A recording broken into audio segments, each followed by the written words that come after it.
Welcome in B part of interpolation with equal intervals. In today's lecture, we shall study Newton-Gregory formulas. There are two formulas, the Newton forward interpolations, Newton backward interpolations. ठीक है, and फिर हम करेंगे two examples based on these formulas and some important characteristics of these formulas. In C part I will derive this formula. जो formula हम करेंगे ना, ये बीएससी वाले बच्चों के सिलेबस में है. ये कुरुक्षेत्र यूनिवर्सिटी के अंदर कई बार पूछा भी गया है कि derive the formula for Newton forward interpolations when n+1 entries are given to you. Tabular values आपको गिवन है. तो आज के लेक्चर में पहले हम करेंगे कि इक्वल इंटरवल्स में न्यूटन ग्रिगोरी फार्मूलाज कौन से हैं. हम इसकी फॉर्मुलेशन नहीं करेंगे आज, हम सिर्फ फार्मूला करेंगे. ठीक है. तो first your formula is Newton forward interpolations formula. Let us suppose कि आपका जो फंक्शन है y ऑफ x है, आपको ये वैल्यू कैलकुलेट करनी है when x is equal to x0 plus u of h. ठीक है. अब आपका यहाँ पर हमारी कंडीशन क्या है, डाटा क्या है, इक्वली स्पेस्ड है. तो स्टार्टिंग विद x0 हो सकता है. सम बुक्स नोटेशन x0 को a भी लेते हैं. ठीक है. तो ये अपनी नोटेशन पे डिपेंड करता है आप x0 क्या लेते हैं. जैसे हमने पहले किया था, प्रीवियस नॉलेज क्या कहती है, xn यानी कि nth value is equal to x0 plus n of h. चलिए फिलहाल हम ये नहीं कर रहे हैं. आई एम जस्ट सेइंग कि you want to find the value of y at x0 plus of u of h. ठीक है. तो फर्स्ट हमें फॉर्मूला लिखना है न्यूटन ग्रिगोरी फॉरवर्ड. फॉर्मूला क्या बनेगा, so the value of y is equal to y of x हो जाएगी. तो आप इसे ऐसे लिख सकते हैं x0 plus of u of h. And अगर ये बात करें आपके e ऑपरेटर की टर्म में, तो this is nothing but e operating on this one, e of u operating on y of at x0. ठीक है ना. तो just right this one. And previous हमने लेक्चर किया है कि e इज इक्वल टू किसके बराबर था, 1 प्लस ऑफ डेल्टा. अभी हम फॉरवर्ड कर रहे हैं तो फॉरवर्ड ऑपरेटर यूज़ करेंगे. अगर बैकवर्ड करना है तो बैकवर्ड पुट कर लेंगे. तो ये क्या बनेगा आपका, this is e minus of 1 and this u and y at x0. ये नोटेशन अपनी क्या चलती है, दिस इज माई y0. अब यहाँ बाइनोमियल एक्सपेंशन अप्लाई कर दीजिए जैसे हमने लास्ट लेक्चर में किया था. तो e की वैल्यू पुट करोगे 1 प्लस डेल्टा. तो e की जगह पे क्या करोगे, 1 प्लस डेल्टा. तो ये डेल्टा आएगा. ठीक है. तो this is 1 plus delta, power is u, operate किस पर हो रहा है, y0. ठीक है. This is my first equation. Now right on the binomial theorem. अब आपको बाइनोमियल थ्योरम अप्लाई करनी है एंड एक्सपेंड दिस करना है. तो कैसे करेंगे, यानी कि ये नोटेशन क्या बन जाएगी आपकी, this is value of y at, देखो अगर नोट पे वैल्यू है तो x0 कर देते हैं, x1 पे वैल्यू है तो जैसे हम कहते हैं value of y at x0 plus h. तो ये नोटेशन क्या होती है अपनी, ये नोटेशन होती है अपनी y एट x1. तो हम इसे क्या कह देते हैं, दिस इज 1. तो अब यहाँ पर y at x0 plus u h है, तो I will say this is equal to y at u. एक शॉर्ट थोड़ा सब्सक्रिप्ट फॉर्म है, तो आप यहाँ पे लिखें y एट, चाहे तो x0 प्लस u h ही लिख दें, कोई प्रॉब्लम नहीं. ठीक है. Now expand this. तो क्या आएगा एक्सपेंशन इसकी एक्सपेंशन बनेगी आपकी 1 प्लस ये बनेगा आपका u and delta 1 time plus फिर u diminish by 1 by 2 factorial, that is 2 here and this delta is increasing.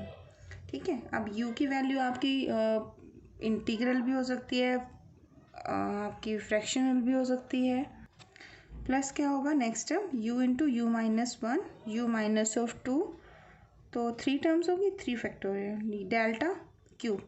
Next time अगर मैं आपको कहती हूँ तो ये क्या आएगा, u minus of 1 u minus of 2, ठीक है। एक और डिमिनिश करोगे तो u minus 3। How many terms, 4 terms. So here is 4 factorial into में क्या आ जाएगा आपका delta 4 plus continue this one, फिर delta 4 delta 5 and so on. तो आई एम राइटिंग है जनरलाइजेशन। वन थिंग आप देखिए, देखो यहाँ 2 है तो यहाँ 2 फैक्टोरियल, अगर ये 3 है तो 3 फैक्टोरियल, अगर यहाँ 4 है तो 4 फैक्टोरियल, ठीक है। तो अगर मैं इसकी आपकी n+1th टर्म अगर लिखती हूँ तो यहाँ अगर n मैं लिखती हूँ तो नीचे क्या आएगा n फैक्टोरियल, और u में से क्या घटेगा, जो यहाँ है उसमें से एक कम। तो दैट्स वाई मैंने यहाँ कंटिन्यू प्रोडक्ट लिया है u minus of 1 and so on, मतलब यहाँ मल्टीप्लाई में टर्म्स हैं। तो लास्ट टर्म क्या बनेगी रूल के अकॉर्डिंग, u में से कितना सब्ट्रैक्ट करोगे आप, यहाँ पे माइनस करोगे, इसे एक कम, जो भी वैल्यू n की होगी उससे एक कम होगा। तो that is I right here n minus of 1, इसके ऊपर एक बार, इसका मतलब होता है यहाँ ब्रैकेट लगी हुई है और फिर होल ब्रैकेट है, plus how many terms, binomial expansion में कितने टर्म बनेंगे, इन्फिनिट। तो मैंने लिख दिया एंड सो ऑन, ठीक है। अगर आप इस वाई नोट को अंदर लेके जाते हैं तो ये वाई नोट यहाँ जाएगा, तो ये आंसर क्या दे देगा, यहाँ मिलेगा आपको वाई नोट, फिर प्लस का साइन, दिस वाई नोट यहाँ आ जाएगा, तो यहाँ से मुझे मिलेगा u delta of y naught, फिर ये u वाई नोट यहाँ आ जाएगा, तो ये टर्म मिलेगी आपको u minus 1 by 2 factorial and delta square of y naught, plus next term क्या आएगी u minus of 1 u minus of 2 over 3 factorial and this is delta cube of y naught plus and so on। कहाँ तक जाएगा, यहाँ पे infinite number of terms हैं, ठीक है। तो ये लेफ्ट हैंड साइड कौन बनेगा, y at u, y at u का मतलब है value of y at x naught plus UH, ठीक है। अब क्वेश्चन ये है कि जब आप प्रॉब्लम्स करेंगे तो from where I got all these terms, देखिए टेबल में x नोट से xn ये वैल्यूज़ आपको गिवन होगी। अच्छा, टेबल में निकालते हुए हम क्या करेंगे, टेबल में हम लिमिटेड वैल्यूज़ आपको गिवन होंगी, कितनी वैल्यूज़ गिवन होंगी, x नोट से xn तक, यानी कि आपके पास कितने नंबर ऑफ टर्म्स होंगी, आपकी नंबर ऑफ टर्म्स डिपेंड करते हैं ना टेबुलर वैल्यूज़ कितनी आपको गिवन है, ठीक है। और हमने प्रीवियसली किया है कि अगर n नंबर ऑफ टर्म्स आपको गिवन है तो आप पॉलिनोमियल कितने डिग्री की बना सकते हो, एक कम की बनेगी, जितनी एंट्रीज आपको गिवन होंगी आपकी टर्म एक डिग्री कम की बनेगी, ठीक है। मान लो आपके पास जो डाटा आपके पास है वो पॉलिनोमियल ऑफ डिग्री n का है, ठीक है। अगर आपके पास data polynomial of n degree का है तो ये जो इक्वेशन बनी इसको नंबर 2 कर दीजिए, ठीक है। आपके पास जो डाटा टेबल में गिवन है वो पॉलिनोमियल ऑफ डिग्री n का है, तो in that case nth difference क्या आएगा हर टर्म का, या y ऑफ x का ही कर लीजिए, दैट इज कांस्टेंट होगा, तो nth डिफरेंस कांस्टेंट होगा, तो n+1th डिफरेंस क्या आएगा 0, n+2th डिफरेंस क्या होगा वो भी 0। तो ये जो आपकी वैल्यूज़ हैं y एट u जनरलाइजेशन जो हमने प्रोसेसर लिखा है, तो ये कहाँ पर टर्मिनेट होगा, हमें इसे रोकना पड़ेगा ना, क्योंकि वैल्यूज़ कांस्टेंट के बाद 0 हो जाएंगी। ये हम कह सकते हैं कि आपका जो y at u this values approximately equal to, तो यहाँ पे क्या होगा, देखिए I am saying n+1th difference 0 हो जाएगा, तो nth डिफरेंस तक, यानी कि आपका सिर्फ यहाँ तक टर्म जाएंगी और इसके बाद जो टर्म्स आएंगी एंड सो ऑन है ना, तो ये जो टर्म होंगे हम इसे टर्मिनेट कर देंगे, ठीक है। क्योंकि we are supposing that the data table में जो होगा वो एक पोलिनोमियल से मिल रहा है और उसकी डिग्री कितनी कंसीडर कर रहे हैं, n डिग्री कंसीडर कर रहे हैं, ठीक है। तो ये हमने एस्टिमेट करने की प्रोसीजर अडॉप्ट किया, जंक्शंस हमने यहाँ लेके ली है। तो फॉर्मूला जो इक्वेशन 2 है वो इन्फिनाइट नंबर ऑफ टर्म के बजाय अब यहाँ टर्मिनेट सीरीज बन जाएगा और आंसर क्या बनेगा y एट u। अब इक्वल के बजाय ये इक्वलेंट होगा, जनरली हम इसे इक्वल लिख देते हैं।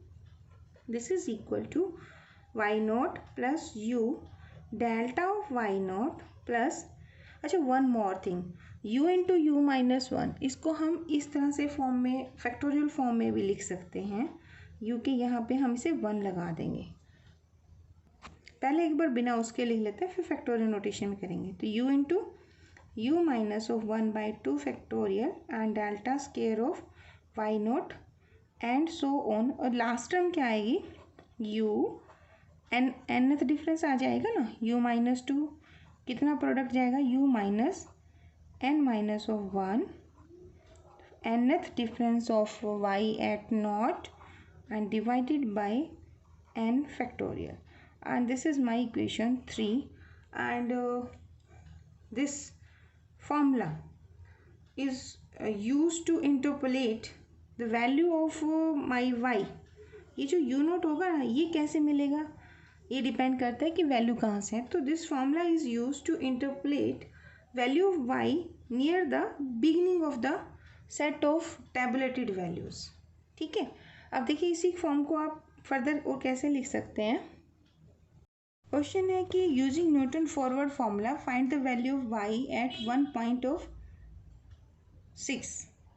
ठीक है, x is equal to 1, 1.4, 1.8, 2.2, f of x is equal to 3.49, corresponding 1.4 values 4.82, 1.8 के कॉरस्पॉन्डिंग 5.96, 2.2 के कॉरस्पॉन्डिंग 6.5 वैल्यू। ठीक है, तो सबसे पहले आपने क्या करना है, जैसे आपने फर्स्ट चैप्टर में किया था, पहले इसकी टेबल कंस्ट्रक्ट करो। ठीक है, तो थोड़ा मैंने एक कंस्ट्रक्ट पहले ही कर ली थी, आप वेरीफाई करना।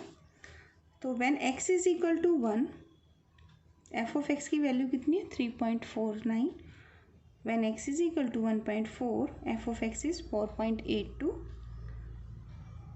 When x is equal to 1.8, f of x is 5.96, when x is equal to 2.2, value of f of x is 6.5. First forward difference column, this minus of this, इन दोनों के सेंटर में value देखो 4.82 minus 3.49। यहाँ मैंने क्या किया है, ये वैल्यू कैसे मिली आपको, दिस इज 4.82 माइनस 3.49, जैसे आपने टेबल बनाई थी। ठीक है, सेकेंड माइनस फर्स्ट, देन यहाँ सेंटर में क्या लिखना है इन दोनों में, दिस माइनस ऑफ दिस, तो 5.96 माइनस 4.82, तो this value is 1.14, then 6.5 minus 5.96, तो 0.54। ठीक है, then this minus of this, तो ये टर्म कितनी आएगी 1.14 माइनस 1.33, ये ले दिया। This minus of this is this one. अब क्वेश्चन इन्होंने अगर ये कहा होता कि find the value y at 1.1, 1.2, तो हम इसे मानते इनिशियल पॉइंट।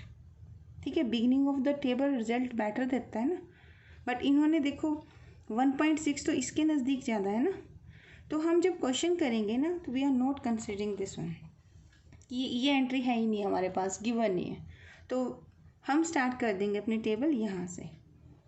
ठीक है, तब ये बेटर रिजल्ट देगा, क्योंकि न्यूटन फॉरवर्ड इंटरपोलेशन फॉर्मूला है। This gives the better result when there value of u is up to 0.5। इससे ज़्यादा आएगी तो आंसर सही नहीं आएगा, मतलब बेस्ट एस्टिमेट वैल्यू नहीं देगा। ठीक है, तो अगर आपको रिजल्ट बेटर लेने हैं तो इन दैट केस आपको जो u की वैल्यू है वो आपकी 0.5 तक आनी चाहिए, हाफ से ज़्यादा नहीं जानी चाहिए पॉजिटिव। ठीक है, तो बिगिनिंग ऑफ टेबल में 1.4, 1.6, 1.4 के ज़्यादा नज़दीक है, तो हम यहाँ पर इनिशियल जो x नोट है पॉइंट लेंगे, वो हम 1.4 कंसीडर करेंगे। तो दिस वैल्यू क्या हो जाएगी, अब ये फंक्शन f ऑफ x दे दिया है तो हम इसे f नोट कह देंगे, अगर ये y दिया होता तो हम इसे y नोट कह देते हैं, चलो उसमें तो कोई फ़र्क नहीं। अब इससे नीचे जाएंगे तो वो हमारा फर्स्ट डिफरेंस होता है, तो 1.14 क्या होगा, डेल्टा ऑफ एफ नोट। इससे नीचे जाएंगे तो this is delta square of F not. ठीक है, तो थर्ड डिफरेंस अब इससे नीचे होना चाहिए ना, हम इसे नहीं लेंगे क्योंकि ये तो हम फर्स्ट टर्म तो छोड़ चुके हैं। आप चाहो तो जब टेबल लिखो तो इनिशियली ये काम कर दो और ऊपर वाला लिखो ही मत, क्यों टाइम वेस्ट करें उसमें जब हमने यूज़ ही नहीं करना। तो from this initially I am considering my first point is 1.4। ठीक है, तो वैल्यू ऑफ, अब क्योंकि क्वेश्चन ने एफ दे दिया तो हमने इसे क्या लिख दिया, एफ नोट लिखा था। एफ नोट क्या हुआ 4.82, डेल्टा एफ नोट कौन हुआ 1.14, डेल्टा स्क्वायर एफ नोट कौन हुआ -0.6। ठीक है, अब एक काम कीजिए, calculate the value of you कीजिए। यू की वैल्यू फाइंड आउट करने के लिए हमें क्या चाहिए, फर्स्ट मुझे स्टेप साइज चाहिए। तो what is the value of H in my table. देखो फर्स्ट वैल्यू है 1, देन 1.4, देन 1.8, तो स्टेप साइज कितना हुआ 1.4 - 1 दैट इज पॉइंट का 4। ठीक है, और जिस पॉइंट पर वैल्यू निकालनी है वो होता है आपका x, तो x नोट प्लस कौन हुआ यू एच। ठीक है, अब मैंने x नोट किसे कंसीडर किया, x नोट मैंने लिया है आपका 1.4। ठीक है ना, और जिस पॉइंट पर वैल्यू कैलकुलेट करनी है वो कितना गिवन है इस क्वेश्चन में, दैट इज 1.6। x नोट कितना है initial point, I am supposing this is 1.4 plus u, ये हमें कैलकुलेट करना है। और what is the value of h, this is 0.4, तो 1.6 माइनस 0.4 तो 0.2, बाय में 0.4 चला जाएगा, तो दिस इज u। तो from here my value of u is equal to half को हम क्या लिख सकते हैं 0.5। ठीक है, और मेरा यहाँ पर कितना डिफरेंस है मेरे पास वैल्यू, सेकेंड डिफरेंस तक। तो मेरी approximate value of function at this point, किस पॉइंट पर वैल्यू कैलकुलेट कर रही हूँ मैं 1.6 पर। एक्चुअली ये बिल्कुल इक्वल नहीं होता, ये अप्रॉक्सीमेट होता है क्योंकि हम इसे पॉलिनोमियल से अप्रॉक्सीमेशन निकाल रहे हैं। तो फॉर्मूला क्या था, अगर मैं इसे यहाँ पे लिख देती हूँ x, तो फॉर्मूला मैंने लिखा था अभी y note plus u delta of y note. अब आपका y नहीं है, हमारी नोटेशन क्या चेंज होगी अब f नोट, तो हम f नोट लिख सकते हैं इसे। ठीक है ना, तो u minus of 1/2 factorial delta square of f note. क्या हम डेल्टा क्यूब f नोट की वैल्यू रख सकते हैं, नहीं, मेरे टेबल में सिर्फ मैं डेल्टा स्क्वायर y नोट ही कैलकुलेट कर सकती हूँ। ठीक है, अब एक काम कीजिए, इन सभी वैल्यूज़ को यहाँ पुट कीजिए, तो क्या आएंगी सभी वैल्यूज़,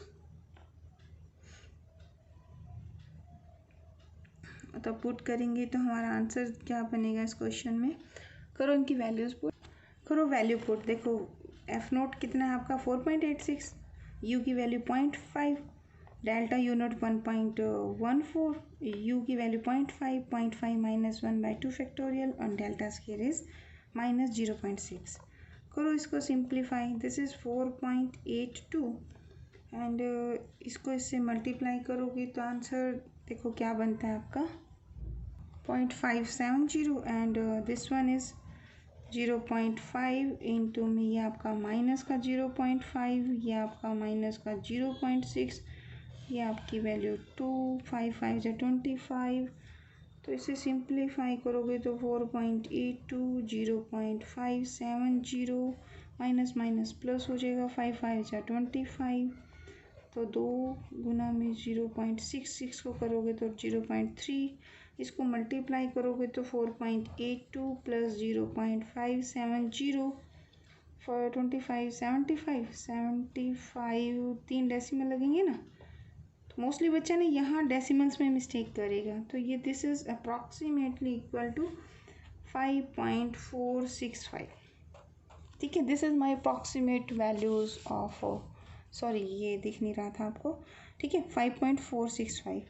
अब अपनी स्टेटमेंट को देखो, जो क्वेश्चन हमने किया था, देखो it was given to me initially, आपको वैल्यू, एक चीज़ और ध्यान रखना, जब ये इक्वली स्पेस डाटा होगा ना, या तो फंक्शन की वैल्यू इंक्रीजिंग फॉर्मेट में होंगी या फिर डिक्रीजिंग फॉर्मेट में होंगे। तो आंसर देखो 1 पर 3.49 है, 1.4 पे 4.82 है, यानी कि बढ़ गया, इंक्रीज हो रहा है ना। 1.8 पे वैल्यू कितनी, 5.9 से इंक्रीजिंग फॉर्मेट, तो 1.6 पे वैल्यू क्या होगी, इससे तो ग्रेटर होगी और इससे लेस आएगी।